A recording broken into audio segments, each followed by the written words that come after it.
Salut les topiens, la rentrée c'est l'occasion de faire un point sur ce qui va se passer sur Disney+. En septembre, pas grand chose, mais Jon Favreau, le créateur de la série The Mandalorian, a promis que quoi qu'il arrivait, en octobre, il pourrait proposer les premiers épisodes de la saison 2 de The Mandalorian. La production a été compliquée parce qu'une partie du tournage a eu lieu pendant la pandémie, toute la post-production a continué pendant la pandémie, et donc pour l'instant, au moment où je filme cette vidéo, Disney+ n'a absolument pas communiqué sur une date de lancement, ainsi qu'une bande-annonce. Pour l'instant, on ne sait pas grand-chose de cette nouvelle saison. Par contre, on en sait un peu plus sur tous les projets suivants. Devant le succès de The Mandalorian, Disney veut continuer à pousser l'univers de Star Wars avant l'arrivée du prochain film au cinéma. L'année dernière s'est conclue la saga Skywalker avec la sortie du très controversé Rise of Skywalker. Et une des stratégies qui a fait que Lucasfilm a beaucoup perdu en puissance ces dernières années, c'est que la sortie des films était trop rapprochée. Et notamment parce que, en plus de la saga principale, étaient prévus les spin-offs comme Rogue One ou Solo. Et devant l'échec de Solo, Disney a décidé de mettre fin, ou en tout cas d'interrompre la production de spin-offs pour le cinéma. Mais en réalité, certains de ces spin-offs existent toujours, ils sont juste retravaillés et sont désormais écrits comme de futures séries télévisées qui sont prévues en fait pour Disney+. Et la série dont on parle le plus, c'est la série Obi-Wan qui, au tout départ, à mon avis, chez Lucasfilm, était plutôt envisagée comme un spin-off, mais qui a été réécrit pour que ce soit une série, en réalité une mini-série, on va en reparler juste après. On sait que, évidemment, ça se passera entre l'épisode 3 et l'épisode 4, en pleine installation de l'Empire, juste après la fin de la guerre des clones. On sait que pendant cette période, Obi-Wan a habité sur Tatooine sous une fausse identité pour protéger Luke Skywalker, qui à ce moment-là n'était qu'un enfant. Et ce qu'on sait évidemment, c'est que Ewan McGregor fait partie du projet et qu'il incarnera de nouveau Obi-Wan comme il l'a incarné en fait depuis le début de la prélogie. Ça faisait des années qu'il cachait ce projet. Il a même été impliqué à une période où le projet devait être un film en fait. On sait que la série est prévue pour 2021, mais on sait aussi que l'écriture est un petit peu compliquée et qu'elle a été revue.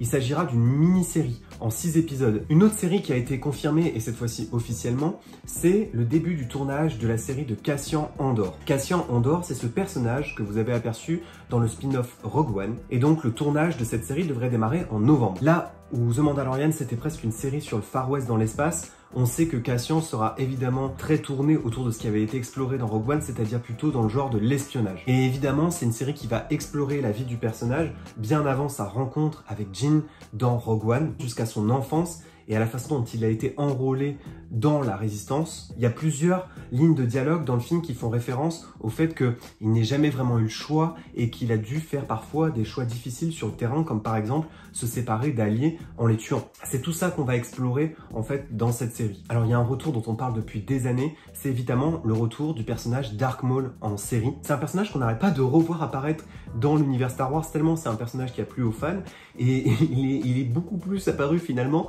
dans des séries comme Clone Wars ou alors le film Solo. Et il semblerait que Disney+ veuille donner encore plus d'importance à ce personnage en le faisant apparaître dans plusieurs séries, dont celle dont on vient de parler, donc potentiellement Obi-Wan, potentiellement une autre série dont on va parler juste après. Et il se pourrait même en fait qu'un jour Darth Maul ait sa propre série en live action sur Disney+.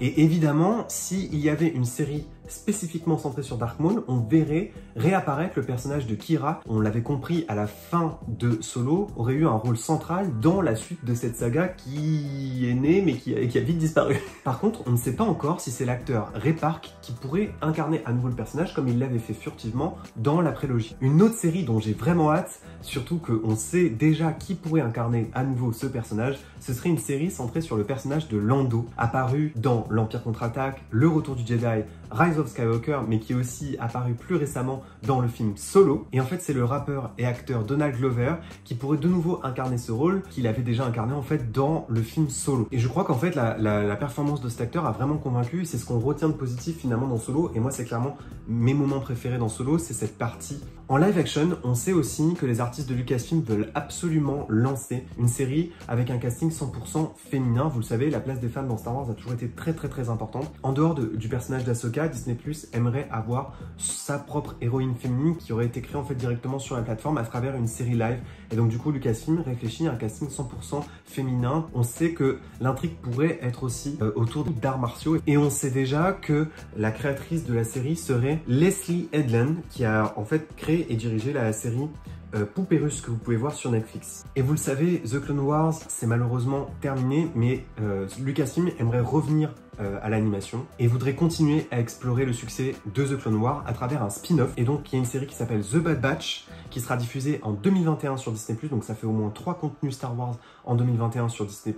Elle racontera les aventures de ce commando de clones et qui sont en fait génétiquement défaillants et qui sont pas aussi dociles que les autres clones qu'on voit dans la guerre des clones. C'est des personnages qui ont déjà une très forte présence dans la série The Clone Wars et qu'on voit encore énormément dans la dernière saison qui a été diffusée l'année dernière. Voilà les taupiens, n'hésitez pas à me dire quelle est la série Star Wars que vous attendez le plus sur Disney+.